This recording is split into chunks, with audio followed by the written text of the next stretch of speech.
And welcome back once again to the PCS Spring Split 2022. Halfway through our final day here of what has been called by some a super week, at least for one of the teams playing, but it has been quite a lot of exciting games. But here we are going to be opening up onto Impunity versus Sem9. Before we get into that, though, I do want to take a moment to thank our sponsors, CTBC Bank and Caliber. Thank you for making the PCS possible. Now, Nightstar, Impunity would love to end this week with another victory, especially after yesterday's loss against Meta Falcon team. But Sem9 would love to end any day with a victory. They are still in the hunt at 0-11, and there may be a bit of an edge here as they brought a new mid laner to play. They're at least changing things up, which is what I've been calling for the entire time because it just has not worked out with Lazar. So they've brought in Kirino, and immediately we see a big difference. Although it was against Hurricane Gaming, it was Kirino who was able to find solo kills with the Zed in that mid lane. So look for him to be a big focal point for this squad, at least being a playmaker this time around, whereas before it was a focal point for the opposite reasons. Yeah, you definitely want to try and invert that performance so far. Sem9 would love to find a victory for themselves here. And I do think that is a strong place to have an upgrade if you're going to go up against Impunity, because by all accounts, the mid lane on Impunity's side, he's been lacking in a little bit of faith, I would say. Hasn't really been able to deliver the performance that even the rest of the squad has. And while we've been giving Impunity props for their improved team play in this iteration of their roster, the individual performances, especially in that mid lane, have left something to be desired. But here is their lineup, and they have, in fact, unlocked their DLC character. So maybe that is a turning point here today, Nightstar. But they are quiet. Taco, Faith, Blaze, and Pinway. This team has made a couple of changes themselves. Pinway definitely coming in on the support role and having a better performance overall. I'm curious to see what they can do, because it was an unfortunate loss yesterday against Meta Falcon team. They managed to get Zeri, but Whale managed to get all of their lives. Yeah, it was the Jinx that really popped off. And for the side of Sem9, we have Shiramine in the top lane. Caspiel, Kirino will be our mid-jungle duo. And still Clay X and Felia down in that bottom lane. I think Caspiel, in general, has been the more consistent jungler. But when we have seen Arashi come into the roster, he's been more explosive in being able to find his own plays. I think in general, though, you do want Caspiel, although if possible, you'd like to have both of them somehow.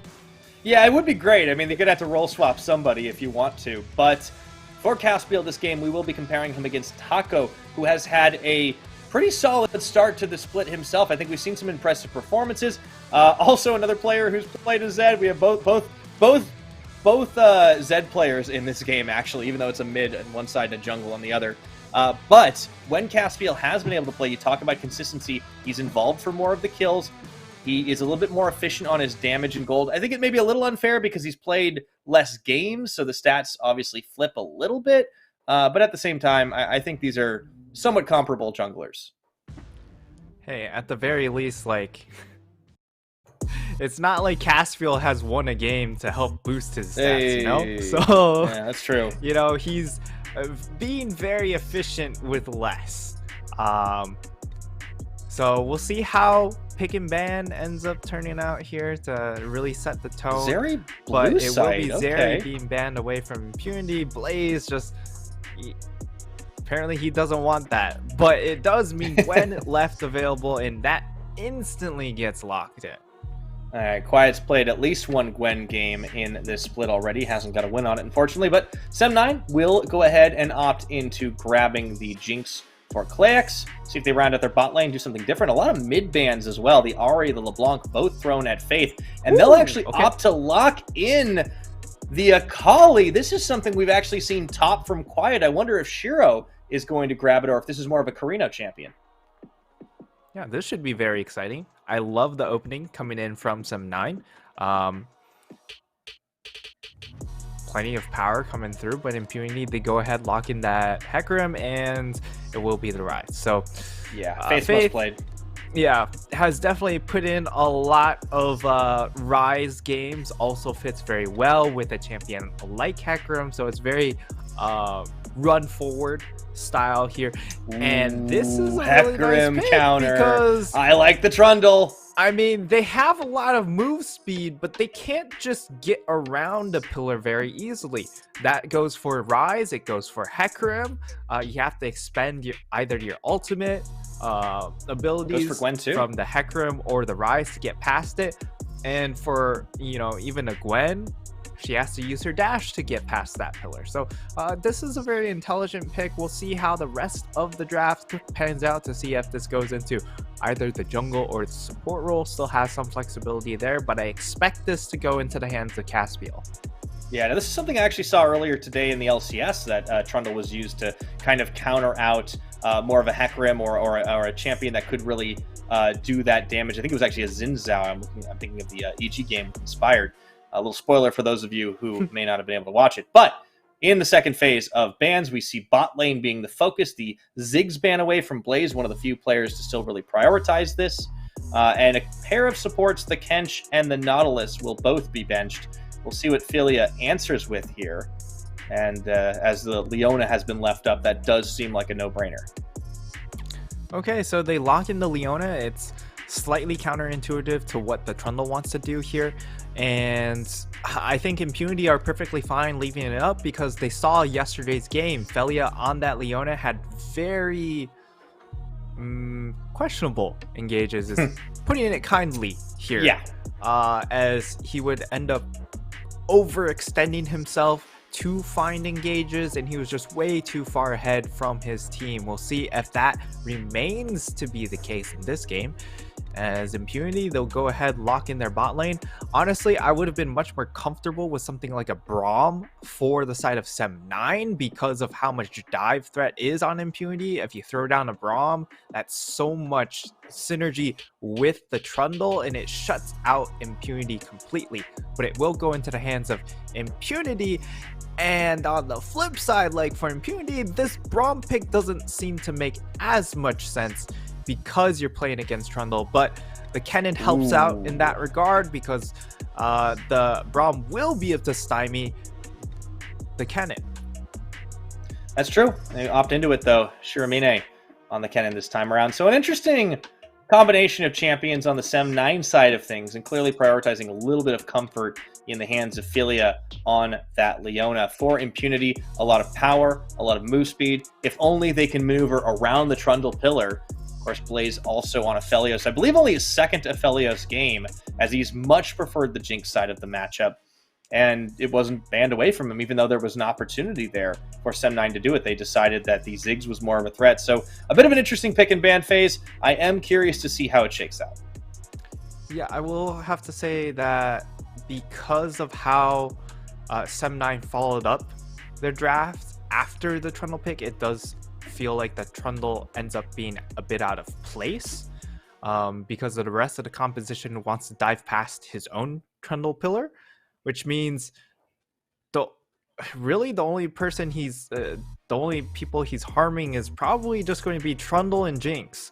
He's not going to be having too much of an impact on the rest of Impunity's lineup because of the fact that the rest of his team's going into them, and he's not going to be given great opportunities to use this pillar come mid-late game. So I think it's all about the early game focus with this Trundle pick at this point. He has to find a lot of value trying to outpace or outgank this Hecarim and influence all of these lanes.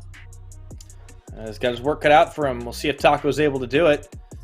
Impunity looking for their fourth win on the split, looking to end this week with a positive win record. And for Sem9, they're just looking to put something on the board altogether. Absolutely. I think early on, we should be very focused on this mid lane. Of course, it is the Kali versus Rise. It's also an assassin player versus an underperforming player, I would say here. So I think jungle influence is going to be absolutely key here. Yeah, I think that's going to be massive. We will have to be keeping an eye on the mid lane. Faith has not really shown us a whole lot this split. Kirino has had a pretty good start for himself despite the loss, but we'll see if he's able to do a little bit more here on this Akali. In level 1, Taco gets sniffed out here. He should be safe enough. If Sem9 don't want to commit to a flash, he's going to be able to walk away. Nothing real happening here, just a nice little deep ward onto the Wolves. It does look like it's going to be a recall coming in from Taco, and he might just relocate himself down into that bottom lane.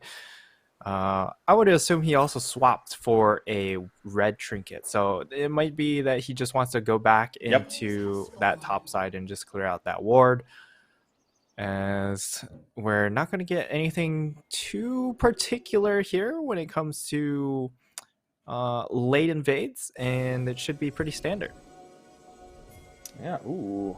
I don't think he knows where the ward is. Huh, okay. Doesn't sniff it out. Okay. That could change things a little bit if he heads over to Merc Wolves soon after, but we will be getting a relatively standard start regardless of that. Blaze and Pinway open up with a little bit of chip damage onto Philia. PlayX fires back with a Rocket Poke. Braum should be able to tank a decent bit of this, but you never know. I feel like this is a bot lane that can definitely get really aggro early on if they want to. Yeah, and the extra range is going to help out for PlayX.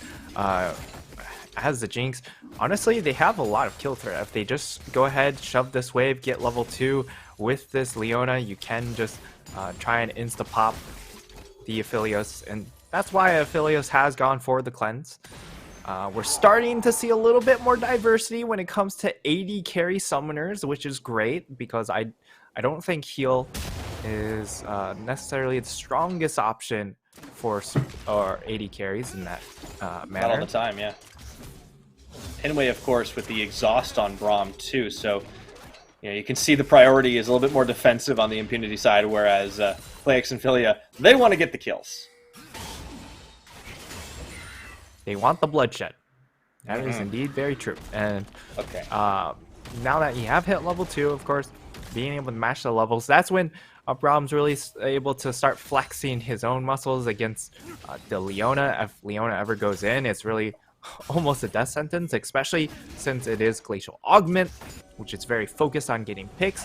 Doesn't have as much durability as a result. So once you do go in, Braum can easily just lock you down, stun you up, and it's just no fun. Now Caspiel comes in, see if he gets any pillar value here. No, he's just chasing him out of the lane. So it's actually a nice gank, which is kind of weird to say, but it does offer an opportunity here for a response gank. Yeah, Pinway takes a lot of damage before he throws the Unbreakable down, and Philia actually Zenith Blades over to him, body blocks. That is a little bit of damage here. Oh, the root comes through! Brilliant move by Blaze. It forces PlayX out of lane. They burn 3 summoners for free there. Well, for Taco's Ghost, but definitely worth it. Absolutely worth it for the side of impunity there. And now Sem9, it looks like we're going to turn our attention over to Scuttle Crab. Let's see if they flip. Nope. Smited down. Caspiel at least has his finger on the trigger there. Yep, so able to secure that for himself is always very good, because as the Trundle, you don't want to fall too far behind. You will naturally fall behind against the Hecarim, but the sooner you fall behind, the worse it is. So you want to be able to stay somewhat competitive in that regard, and he's most likely going to prioritize tier 2 boots just to have that extra move speed, roam around the map, and be able to just attack with that pillar. Okay, he actually goes for Sheen, so offers a little bit more dueling potential. Of course, he is also running press to attack, so has very solid dueling and burst potential with this itemization, along with his rune choice. I feel like this is what Sem9 want to do, right? It does feel like there's a lot of dueling possibility across the board, a lot of skirmish potential. They do have, of course, double teleports to match impunity, so if they want to get involved in the fights. Taco going on a bit of an invade trip here, but he doesn't actually spot Caspiel on Krug camp. He will instead opt to take away some raptors, and this could be a little bit of trouble for the Sem9 jungle as he's getting some stuff taken away from him. They actually ping back. They know that Caspiel's up top now. Yep. But it's too late to save his chickens. does get those taken away from him, and this has also been sort of the reason why we haven't seen a whole lot of Trundle, is the fact that Raptor Camp is very, very important. So junglers that can clear Raptor Camp are a lot more viable. But Faith, okay. There is the pillar. Yep, he just throws out a Room Prison Overload. I suppose there's not a whole lot you can really do about that. Definitely curious to see what this Trundle value is going to be, because right now it's not a ton, gotta admit. Yeah, I think this is going to be an important period where now the Akali is level 6, so you have kill pressure in that mid lane. So if you're ever able to catch out Faith in a weird position in the lane, like, the pillar will force out the flash, just because of how powerful that slow is and the fact that it cuts off an angle of retreat. So if you're ever positioned poorly, it's very good at punishing that. And that's something that Sum9 might rely on a little bit later. Ward Wars down in the bottom side looking to set up here, but Taco is coming through the lane. However, Felia and Clayx had already backed away as they'd kind of lost out on the trade previously. So that's going to be the end of that. But Impunity really doing their darndest to push this. A big CS advantage for Blaze right now in that bottom side. Even with the wave crashing, should have an edge after the fact. Caspiel, meanwhile, back up top side to clear away Scuttle, but has not been as involved in these lanes. It opens up an opportunity window here for Impunity to take first strike, though. Yeah, Impunity securing this dragon. Pretty early. Felia some of our is teams possibly caught out.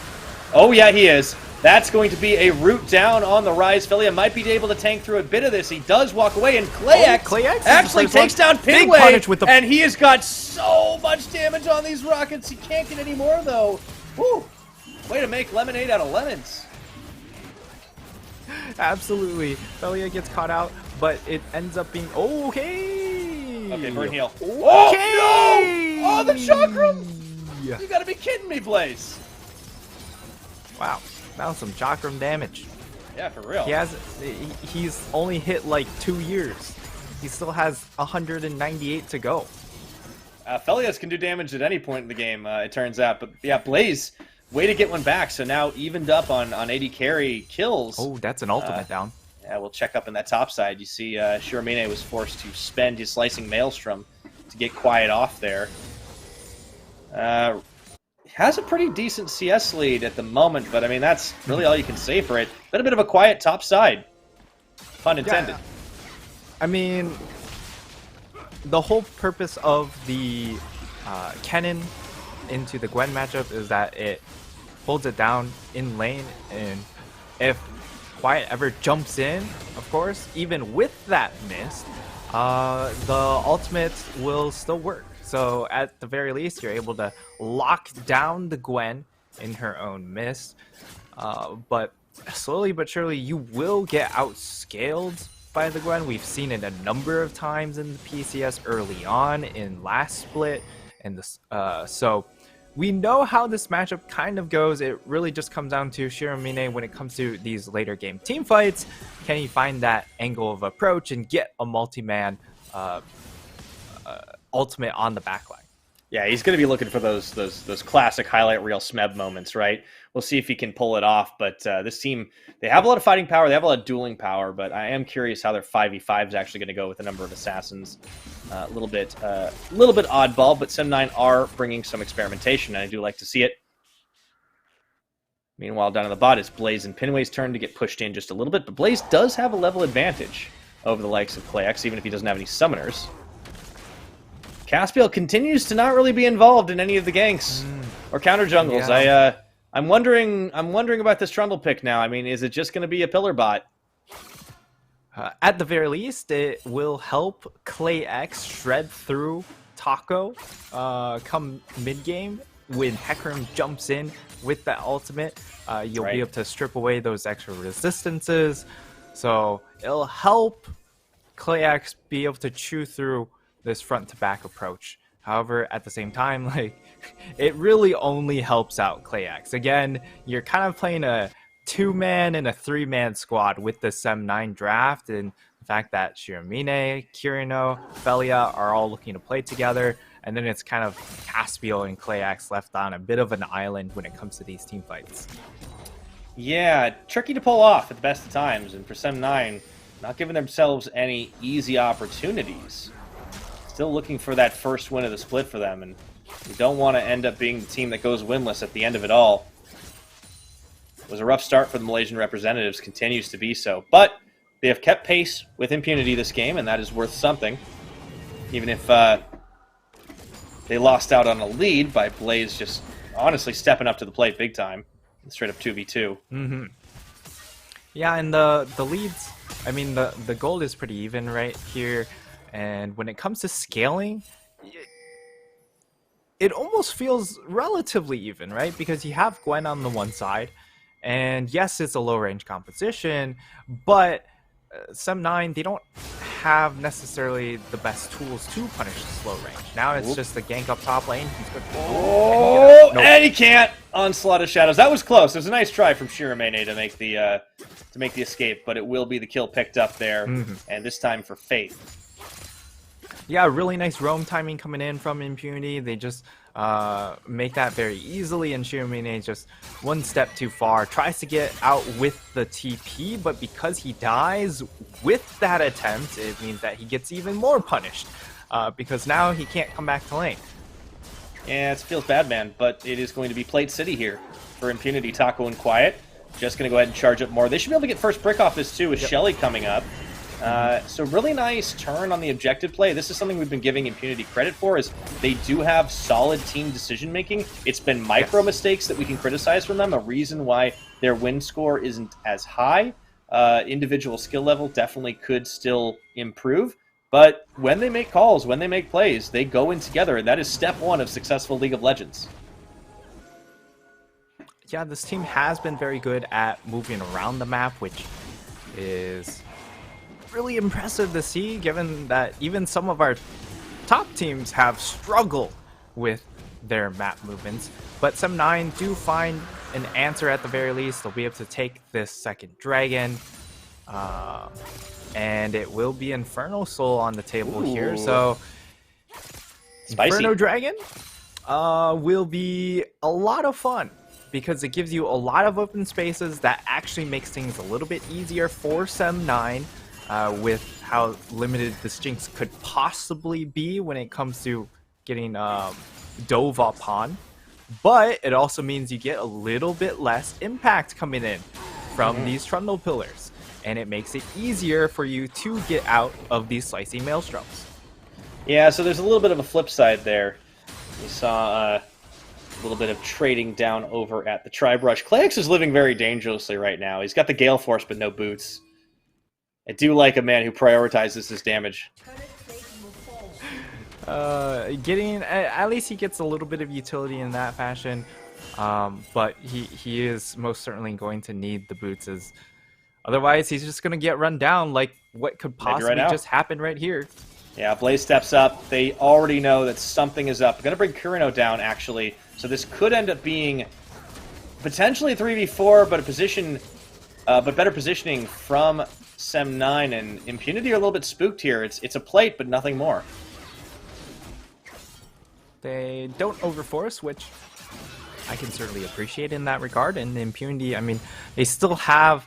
I think that ward has been there since that late Raptor invade coming in from Taco. So they have great vision on this top half of the map. That's allowed Quiet to play as well as he has, and he's down 10 CS, but it's only 10 CS. As the Gwen, of course, you're very, very pleased with that result, and Impunity will possibly turn their attention on to Rift Herald. Maybe it's just going to be Quiet trying to solo it out. That could be the case as well. Okay, they decide to pull other resources as well. over. Yeah, I think this makes sense, right? There's not a whole lot that can happen. Super Mega Death Rocket does come in, but I mean, it's just so hard these days to get that, like, timing right, to try to nail the AoE. It's less than it used to be. It makes for a great moment when it happens, and you got to try for it if you're not planning on fighting anytime soon, but still. Going to be secured. Quiet right back up to topside in a long lane here. He does have a level disadvantage, but, you know, despite the CS discrepancy, he picked up a lot of plate gold and first brick as well. Didn't get it solo, but that still counts for a lot to try and make up for the gap in CS. Yeah, now, I mean, the side of Impunity are out to a 2.5k gold lead, so that's going to feel pretty good here coming into this next fight, which could happen in 2 minutes. I'm not going to say it will happen, but with how strong Impunity are, this is something that they should look for. And for the side of Sub9, I think it really depends on how well their side lanes are going to be set up in preparation for this play, and if they are able to hold the Vision chokehold in this area as well. I just want to take a moment to appreciate that Blaze flashed the Kale Hunters at Sem9 at the Malaysian team. And then I just remembered, oh yeah, this is a Singaporean squad against a Malaysian squad. It is next door neighbors. That's actually really cool. It is it's certainly little things. Really cool to just reflect upon, and we get to see the gold values. Yeah, Clayx isn't too far behind. Yes, he's at a deficit, and I mean, credit to Blaze. That's really just that extra kill coming and making it the difference. And Faith has done a very good job on this Rise pick so far. So so far so good here for Impunity on Comfort Champions. But oh boy, Caspiel. Okay, there's the pillar. Yeah, Faith is, I hesitate to say he's been challenged this game because Kirino just hasn't really done much to put him under threat. Caspiel hasn't really been in his lane except for maybe the one, you know, kind of quick drive-by. But Faith has been setting up a lot of these plays with Realm Warp dives, and, you know, he's been executing it well. We've criticized him for his performance so far in this split, but in this game, he's kind of doing what he needs to. And yeah, it's a comfort champion, but he's executing it well. And now for Sem9, they're starting to look to set up for this dragon. They are channeling Recall onto Akali. Akali has the teleports to get back in. She just wants her purchase. It's actually a pretty big... Oh. Okay, Rift Herald Eye popped in mid. It was a big purchase. I think he just used his stopwatch in base. Oh, no. So that's 650 gold down the drain. Yeah, a bit of a fat I don't know there. if they can fight this anymore. They're going to try, nonetheless. Double TP's coming in here, and this is going to be the Infernal Dragon. Let's see if they can get the smite down. It will get taken in to the back line. Go, Shiramine! That is massive. The rocket comes in. Can Sem9 turn the fight? Kirino opens up, finds place. Shiramine goes down. And Quiet is opening up here. Kirino is trying to stay alive in this, but he misses the opportunity to try and turn a shuriken onto Faith. And it ends up being a trade just barely in favor of Sem9, 2 for 3, but they do lose out on the dragon. They got to get some gold back here. Yeah, I mean, it was a really well executed play coming in from Sem9 with the double teleports. Unfortunately, it was a little bit too late to actually challenge for the dragon. However, they still find a great ultimate coming in from Chiomine because they're all stuck in that dragon pit. Even if it is a larger dragon pit, it's still a pit. So they get stuck in back there. The Philios immediately dies. Faith almost goes down, but expends the flash. Actually, a really nice play coming in from him, being able to flash that shuriken to stay alive and also secure the kill afterwards. But all in all, it's certainly a play that's won by Impunity, but you're not terribly disappointed with the result if you're Sem9. Yeah, I think critically the dragon, like, you want to contest it, but at the same time, you know that the Elder timer is not going to be that bad because you managed to get at least the Mountain Drake for yourself.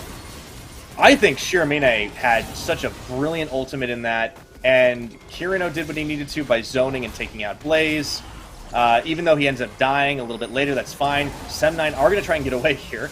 Their own Trundle Pillar kind of making it hard for them to get around.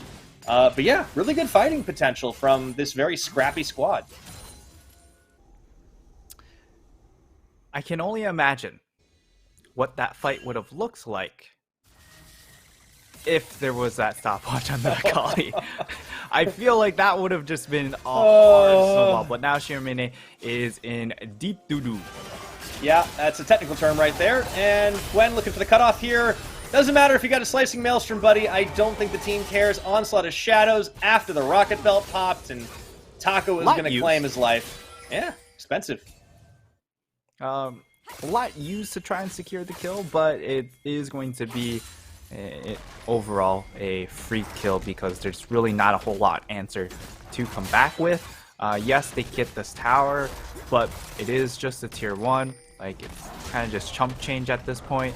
And even then, they're going to have to wait for the next wave. And on the flip side, they are also losing mid and bot towers. Yeah, this is actually a huge swing here for Impunity. They're even threatening the tier 2 mid, bringing in the rise. Philia is going to be caught out. Does actually get knocked away from the team, so we have a miss-execution there. And they are going to have to back away. Philia and Kleax on the chase. Philia, oh, he can find Faith. Oh, he's managed to get a shutdown. That's huge right there. Exhaust on Philia goes in, though. But it looks like he missed the memo. They're going to chase one more time. Let's see if they can make Philia's sacrifice worth it. A double kill for Kleax. I think that is absolutely worth on the turn. I have to agree with you, Pyra.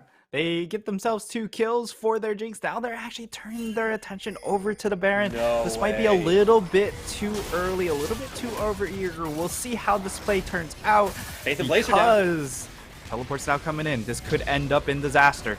Okay, they're going to peel off. Actually, got quiet on the pillar. That's massive right there. Gwen might be immune in the mist, but Caspiel's able to step up. Meanwhile, they're going to pincer them here. That's a lot of damage being dealt, though. They can't have to get out somehow. Teleport's coming through. That's a huge needlework. And Quiet cuts down the Jinx. Kleax is out of this one. A double kill now as Kirino falls. And even with Shiramine trying to make an ult play, he only grabs Taco. It's a 2-for-1. And now Impunity turned for the Baron.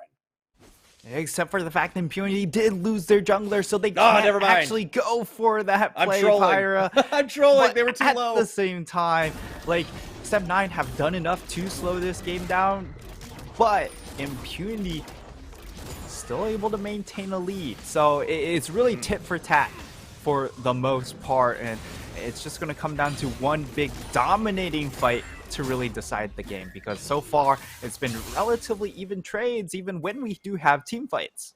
What a scrappy game from both teams too, like really impressive. Let's take a look at how this all started. Sem9 peel, a brilliant pillar from Caspiel, and they're on Quiet, but look at this Gwen damage, it's ridiculous. They're going 2v4. Yeah, the issue is you can't just charge in a straight line if you are the side of Sem9, especially if you're AD carry, because then you'll just get hit by all of those extra blades coming in from the Gwen ultimate. So that's the big issue, and because they were kind of funneled in together, it was very, very scary for them to deal with. And now Impunity get themselves onto a 3rd dragon, 1 dragon away from obtaining that Infernal Soul. That's going to help them out considerably, and just giving them that little extra oomph, especially on the Gwen and that Aphelios, because again, you do have this tank rise, so any extra little bit of damage you can get when you have a tank rise is going to help out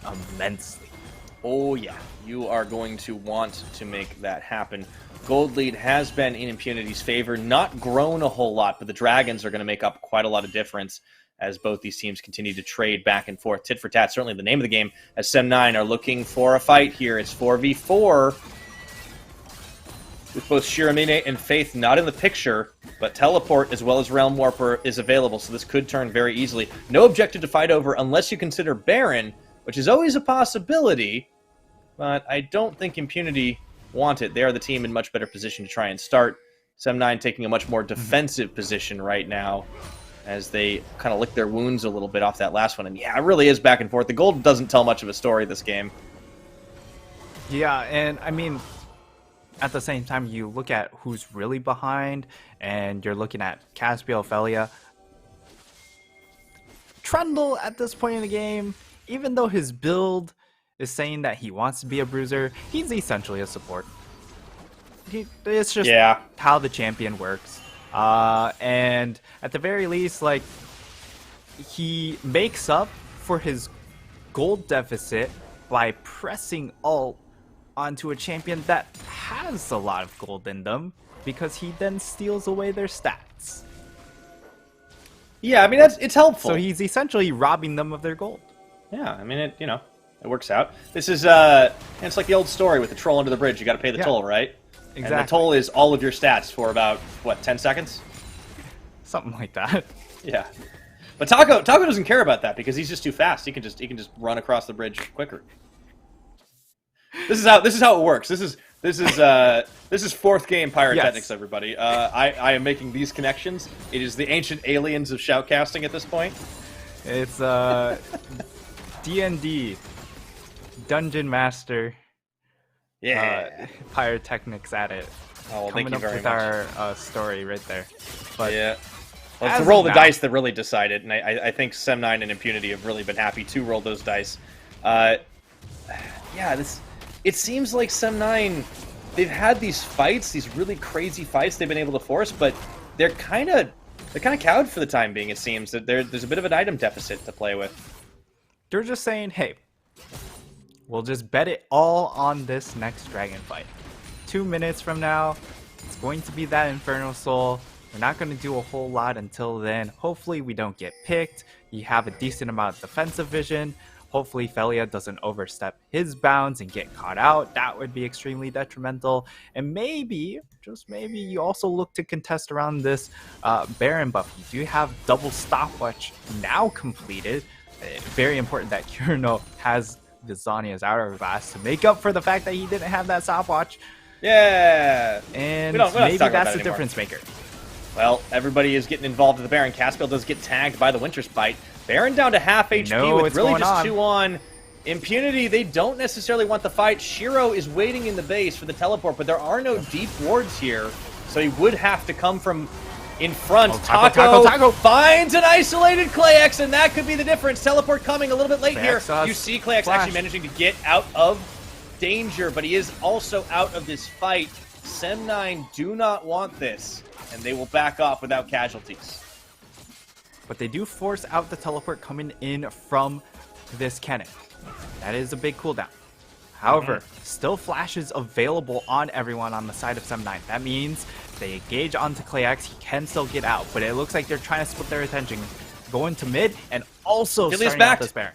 Philly is backed right now. He has no way to get into this fight quickly, so if they want to go for a steal, they have to do something huge. Caspiel, he could try for the flash, and he can't quite get it in time. The smite is right for Taco, and now a desperate fight. Caspiel getting taken down to the back of the pit. Meanwhile, in goes the cannon, but is it enough? They just don't have the follow-up damage here. The double kill for Quiet. They're going through. Feely has finally joined the fight, but it's way too little. It's way too late, and the Gwen is cutting them down to size. All right. That's over. Oh, that stings for the side of Sem9. It looked so good for them in that stage of the game. It looked like they were going to at least have a chance at that big team fight. But Felia, well, once more we have a bit of a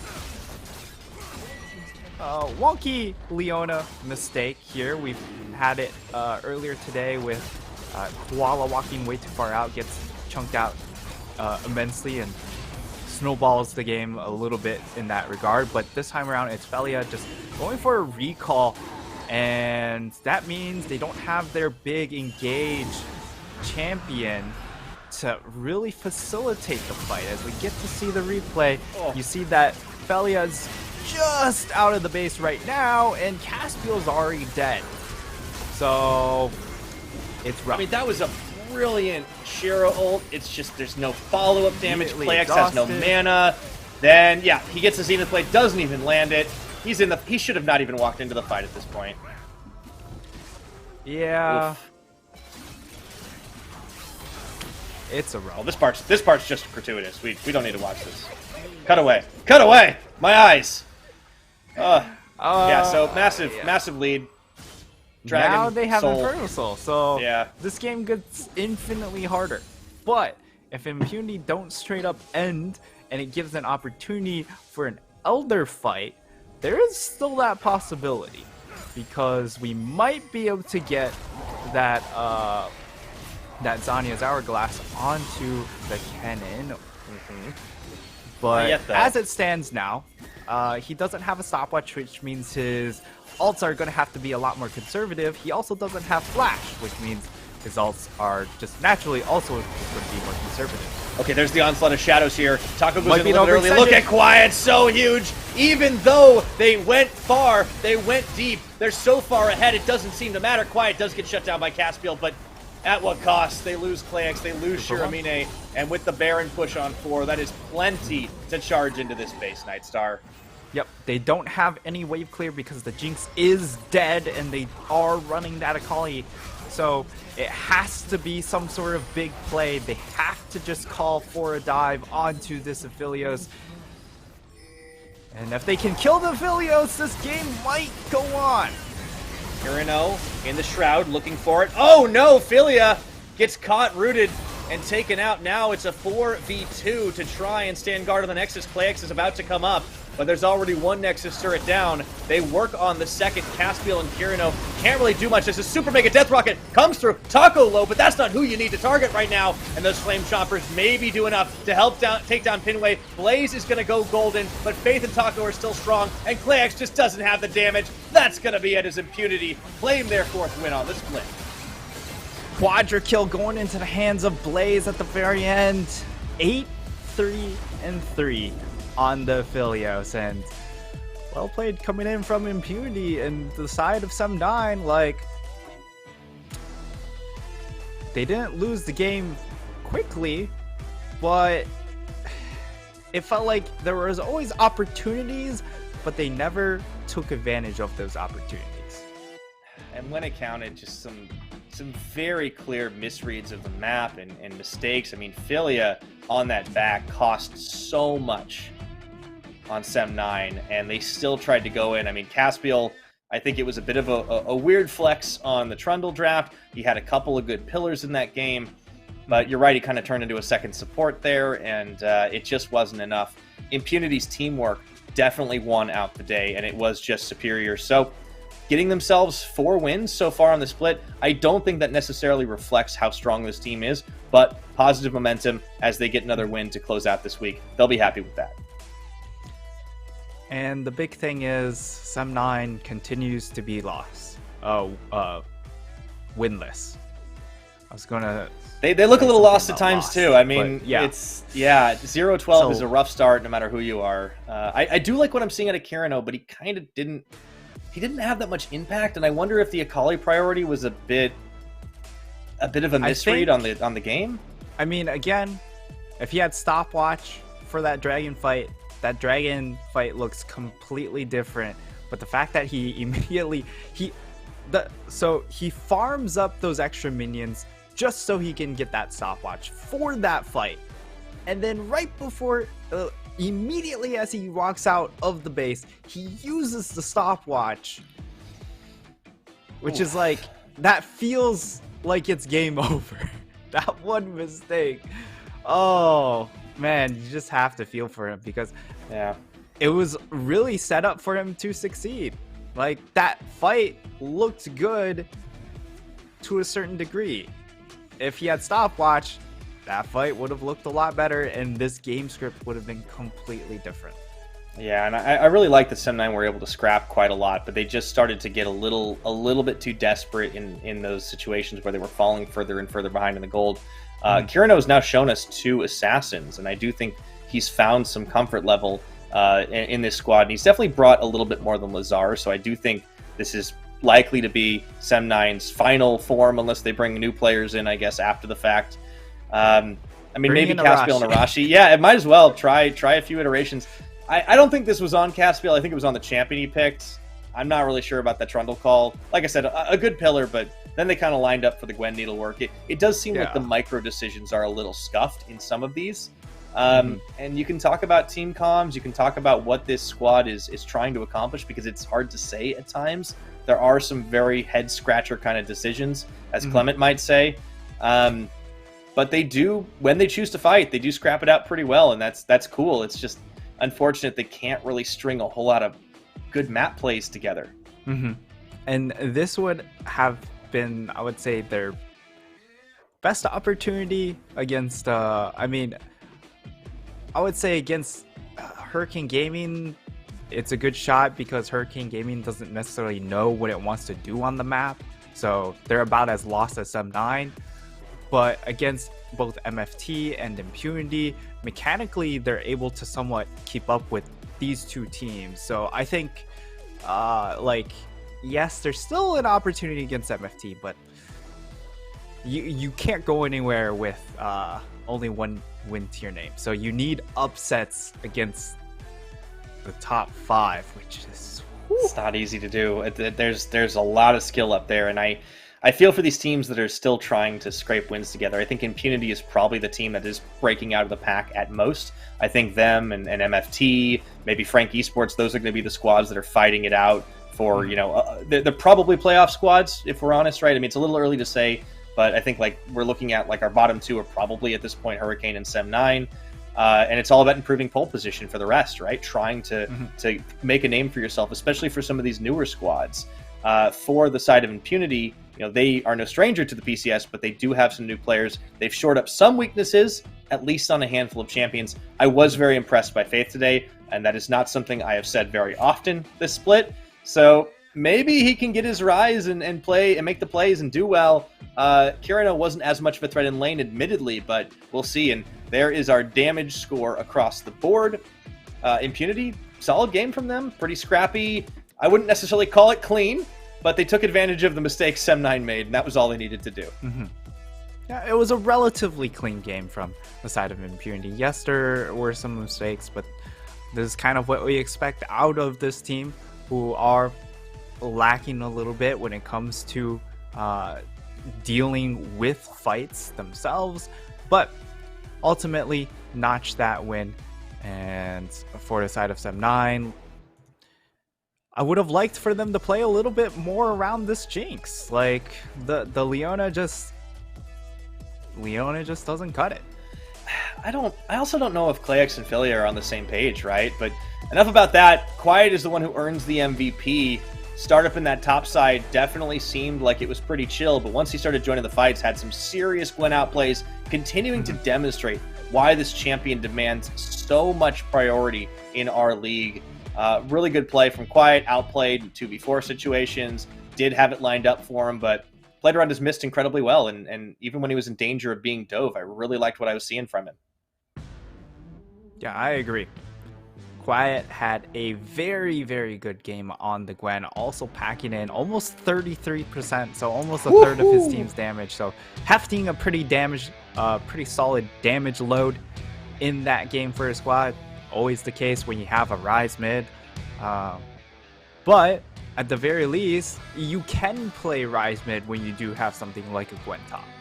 Absolutely. Impunity have found themselves a winning formula, can walk home happy with their performance this week. Now, 4 games down, we've got a couple more to go. I cannot wait to see what the last couple of them are going to bring. We're going to go on break, though. When we return, PSG look to round out a perfect week up against the likes of Meta Falcon team.